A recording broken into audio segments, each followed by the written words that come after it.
Teresa Barnett is the mother of 3 sons, all involved in scouting.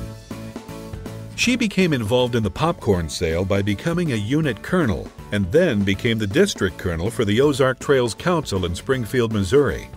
Over the 4 years Teresa has been involved, the council's gross popcorn sales have increased by 42% to $1,272,376. The average per unit sales increased by 50.7%. And more importantly, she has distinguished herself through her passion for helping scouts and scouting.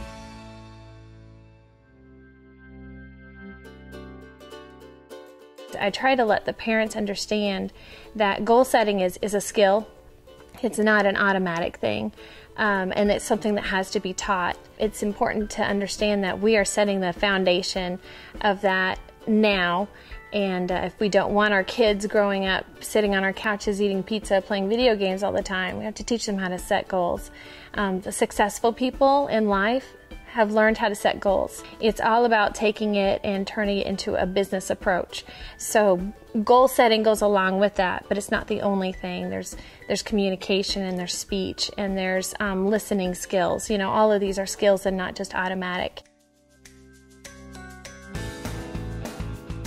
What the children get out of selling popcorn and setting goals is a feeling of achievement and a feeling of success. What we have the ability to do in popcorn is to actually give them a real feeling of success and what that feels like and what that looks like.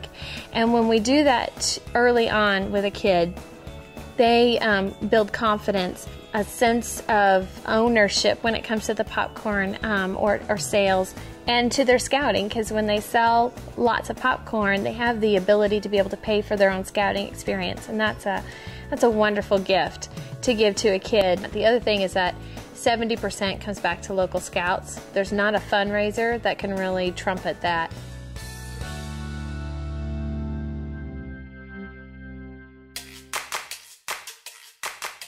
One of the things that we began doing in our own home with our own sales is that I told the boys that for every 20 no's, we would go to the store and get a dollar toy, whatever it was, one of those dollar value stores or whatever.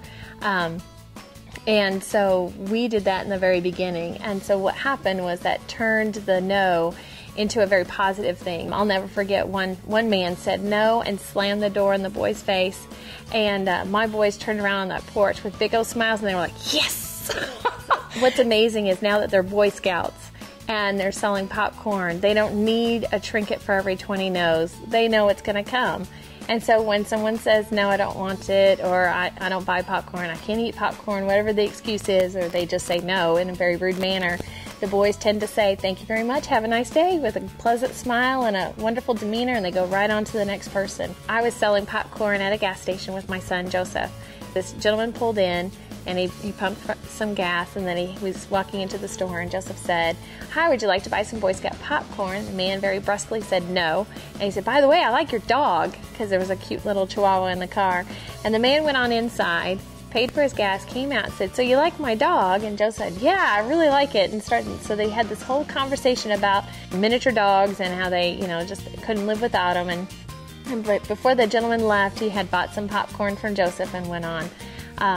And that to me is really where the Boy Scouts actually have an opportunity to sell more popcorn than Cub Scouts, because they have that ability to be able to build relationships. If they've built those skills along the way, they have the ability to build a relationship really quickly with people that they've never met before. If the parent is not on board, the child is not going to be successful in popcorn. And that's vital. Standing up in front of an audience is terrifying for many, many children, and Boy Scouts and teenagers and adults. And so we need all the encouragement that we can get. Our kids need it even more. So that's where parents have got to be engaged. Help them to dream. What can they do with that gift card if that's the prize, or maybe it's an actual toy or something like that. Whatever it is, help them to dream. The second thing that I would advise parents to do is to be purposefully engaged in the popcorn season and encourage their kids the whole thing. All of us are tired after a day of work. All of us are worn out. During popcorn time, for our kids to be successful and to feel that success, we have to sacrifice ourselves and put them before us. Probably the final thing would be that coaching. Your kid is not going to get on the bicycle and ride the first time. They're going to fall off. And they don't need you jumping in there, taking over, and embarrassing them. What they need is for you to let them kind of flounder, figure it out, then pull them back over to the side after that person's gone and say, how did that go? What do you think would go better? Maybe next time try this if this is what they say. And for a parent to actually be, instead of playing on their cell phone, to be taking notes on maybe what they can practice later on when they get home, what they can work on. That way that kid can actually get on the bicycle and ride down the hill with confidence and not fall off. Your typical popcorn time takes place over four weeks. And so what I ask of my unit colonels and of my parents, it is if you're willing to give 110% over the next 4 weeks, then your scout and our pack or our troop is going to benefit tremendously. And so if we put forth this effort, then what's going to happen is we're going to be able to just enjoy our scouting process, our scouting events, our scouting activities throughout the rest of the year. 4 weeks out of the whole year. We can do anything for a short amount of time.